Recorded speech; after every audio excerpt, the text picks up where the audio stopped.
Hi அனைவருக்கும் இனிய கிருஷ்ண ஜெயந்தி நல்வாழ்த்துக்கள். குழந்தை இல்லாதவங்க எல்லாரும் இந்த கிருஷ்ண ஜெயந்தியில் கிருஷ்ணரை வேண்டி வந்து விரதம் இருக்கும் பொழுது நம்மளோட வீட்டில் அடுத்த வருஷம் ஒரு குட்டி கிருஷ்ணரோ குட்டி ராதையோ பிறப்பாங்க அப்படிங்கிறது வந்து ஐதீகம். எல்லாருக்கும் சீக்கிரம் குழந்தை பாக்கியம் கிடைக்கட்டும்.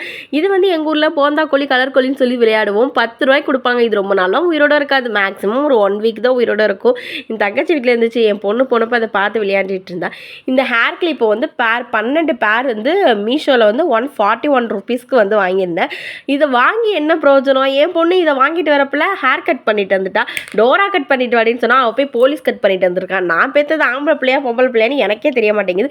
வாங்கினதுலேருந்து இந்த கிளிப்பு பத்திரமா தொங்கிட்டே இருக்குது. இதில் வந்து பிக்காச்சோ, அப்புறம் ஐஸ்கிரீம், கப் கேக், பட்டர்ஃப்ளை இந்த மாதிரி நிறைய பிக்சர்ஸ் போட்ட ஹேர் கிளிப் இருந்துச்சு. 12 செட்டு இருந்துச்சு. இது உண்மையிலே வந்து ப்ரைஸ்க்கு வந்து நல்ல ஒர்த்து தான். என் பொண்ணு கொஞ்சம் மண்டையில் முடி வளர்ந்துறதான் கொத்தி பார்த்து அழகு பார்க்கணும்னு நினைக்கிறேன். இந்த மாதிரி ஒரு வீடியோஸ்க்கு நம்ம சேனலில் சப்ஸ்கிரைப் பண்ணிக்கோங்க. நெக்ஸ்ட் ஒரு இன்ட்ரெஸ்டிங்கான வீடியோவில் பார்க்கலாம். அது வரைக்கும் கீப் வாட்சிங். Bye.